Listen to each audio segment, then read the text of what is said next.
The NBA Finals, the annual showdown between the two best teams in the league who have earned their way to the finals through a grueling 60-day playoffs. In order to win the championship, you have to be the best of the best, dominating in the regular season and the post.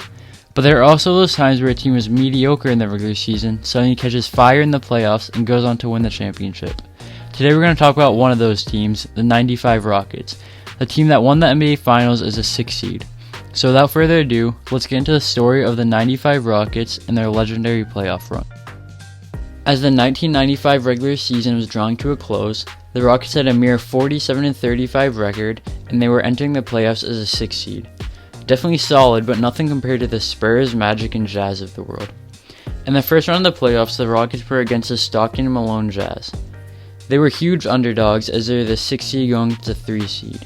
Not to mention the fact that the Jazz had won in their last 3 games against each other.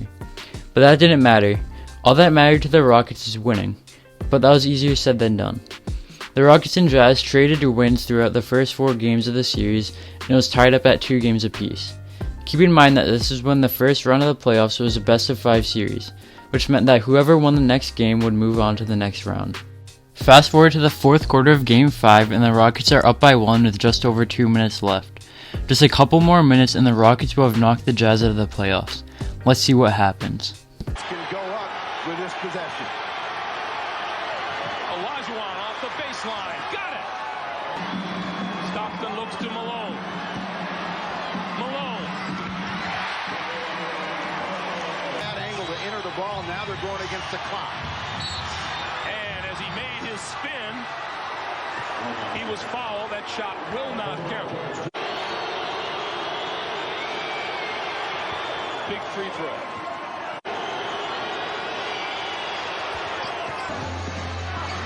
Hornacek fouled as he went into the lane. 7.3 to play. Hornacek, the second of 2 fall. To Olajuwon. The double team. Chucky Brown underneath.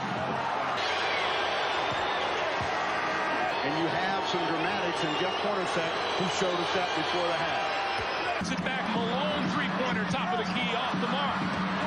Chambers follows and is fouled. In an attempt to get a steal, they're going to stop the clock.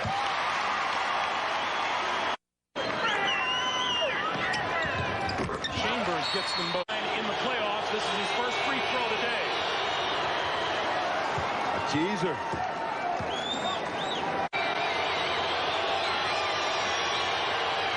And Ellie got them both. Jerry. The Rockets had done it. By way of Mario Ellie's 2 clutch free throws, they beat the 2-seeded Utah Jazz who gave them trouble all season, but there's still much more basketball left to play. Up next was Charles Barkley and the Suns, the same team that they had just barely beaten the year prior in a series that went all the way to Game 7. But it was a different year and who knew what the Suns had up their sleeve. The Rockets quickly fell to a 3-1 deficit. Was this the end of their playoff run? Of course we all know the answer to that question. Get the ball in. You're out of timeouts. There it is. Here we go. 92-90. Suns lead it by 2. Look at the basket! Olajuwon turns, fires. He ties it at 92. Going towards the basket. Give it up to KJ. Double team him. Double team KJ. Here he goes, driving to the basket. Back out. Person with a 3. It goes in and comes out. And we're headed to overtime. Won't stop the clock. Ainge is in the game. He comes out high. Drexler takes it away from him. Outside Drexler takes it away from Danny Ainge. And the Rockets are going to win it. A 10-point lead, the biggest lead of the ball game for Houston. On the double team, Ellie, a 3, number 10. They're getting all kinds of time on these threes. And the reason they're getting the time, it pressure swings. Yes, sir. And I believe it, don't you? I do indeed.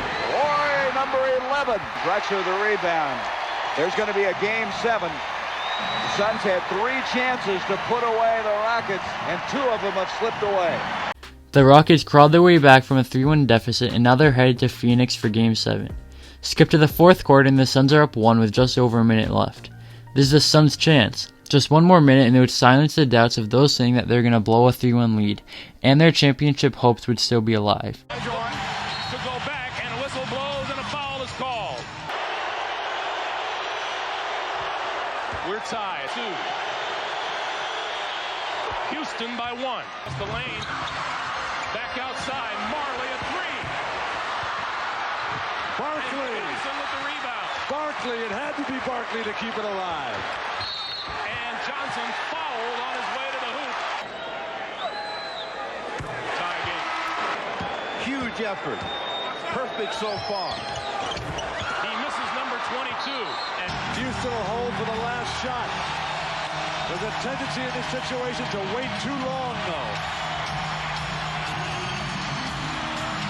Ellie out of the corner for 3. Hit it! Mario Ellie with a 3 with 7.1 seconds to play. And the Houston Rockets are going back to the Western Conference Finals. With the help of Mario Ellie's big-time shot, the Rockets had just barely squeaked by the Suns. By now they had played 2 long and gritty series and they must have been exhausted. But it was only going to get harder from here. In the conference finals, the Rockets are facing MVP David Robinson and the Spurs. In the series, the Rockets jumped out to a 2-0 lead, which was quickly squandered as the Spurs won the next 2 games. With the series tied up at 2 games apiece, the Rockets were headed to San Antonio for Game 5. This game is huge as whoever won would likely win the series and move on to the finals. Let's see what happens in Game 5. One has a chance to go one-on-one. Shot clock at 4. 38. And that was earlier this season. The extra 8 to 10 hours of the day game to the night game really helped the team's freshness. Drexler off the... Olajuwon's 5 blocks have all been in the 4th quarter. 42 for Olajuwon. Soon will grab a 3-2 lead in this best-of-7 series and have a chance to close it out at the Summit in Houston on Thursday night. As you just saw, Game 5 was a blowout. After that win, the Rockets must have felt confident. They just beat the 1-seeded Spurs in San Antonio by 21 points. Now all they needed to do was win one more game and they'd win the finals. Could they pull off this upset? Let's find out what happens in Game 6. Team in the isolation. And they go down low to Drexler. Double team. Horry for 3. Got to shoot the ball. Rodman dumps and fouled by, looks like Akeem. Still 7. Ball. He missed them both. Robinson to the baseline. Back up top, threw it away. Cassell fouled at midcourt. Barkley wins the MVP. Only MVPs without an NBA championship. Second, and then just launch it in the air toward the basket.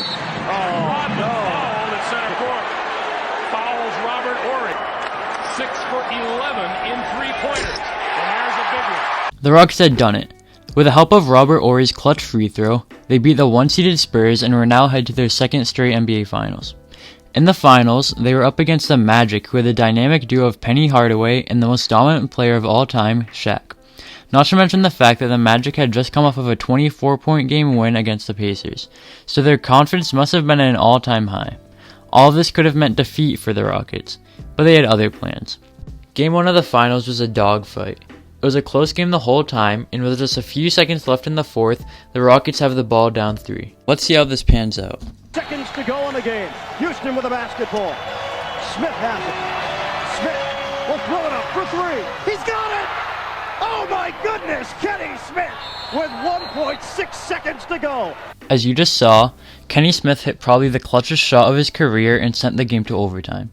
A Game 1 win would be huge for the Rockets as it would set the tone for the rest of the series and put pressure on the Magic. Let's see if they can pull this off. Well, it's all about the defense right now for both ball clubs. Shaquille using the body, kicks it out, 3-pointer Anderson. Around the rim, the pass is good. Ellie to the outside, Horry, he's got it! Robert Horry gives the Rockets a 1-point lead. Under 3.5 to go in overtime. Shaw gives up his dribble. Inside, Shaquille working on Akeem. The bump fake and a foul. Far in this ball game. 5 O'Neal. for 7. Misses that one. He can on offense. Shaquille. Drexler inside Akeem off the double team. Horry 3-point territory. A bomb. Oh my! Here in this ball game. Another 3. That one nearly went down. Long pass up ahead. The break. The dunk. Drexler looks inside Akeem. Drives in. Shaq comes over to help Akeem. 118 to 115 Houston. Scott finds the open man Shaquille. Back out Scott. Three-pointer. That is Scott from long range. Ori trying to find somebody to pass to. Gets it to Drexler. 4 seconds to go. Drexler drives. The layup. Finger roll. No good. The tap. It's good. The tap is good. 0.3 of a second to go. The Rockets 120.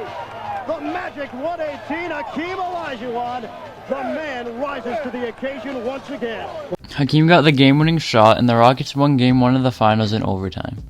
They took the momentum from that Game 1 win and ended up sweeping the Magic. They had done it. They completed the greatest playoff run in NBA history. So there are a few reasons why I believe that this is the greatest playoff run ever. First of all, every team they played made it to the finals within 5 years of their matchup, so they didn't really play any cupcake teams. They were also the 6th seed and massive underdogs the whole time. Every team they played had a player that won MVP at some point in their career. They didn't have home court advantage the whole playoffs, and they had a target on their back because they were defending champs. You could make an argument that the 2011 Mavs had the greatest playoff run ever. So if you want to see me make a similar video on that team, then make sure to let me know down below in the comments. Until then, make sure that you like and subscribe if you enjoyed the video.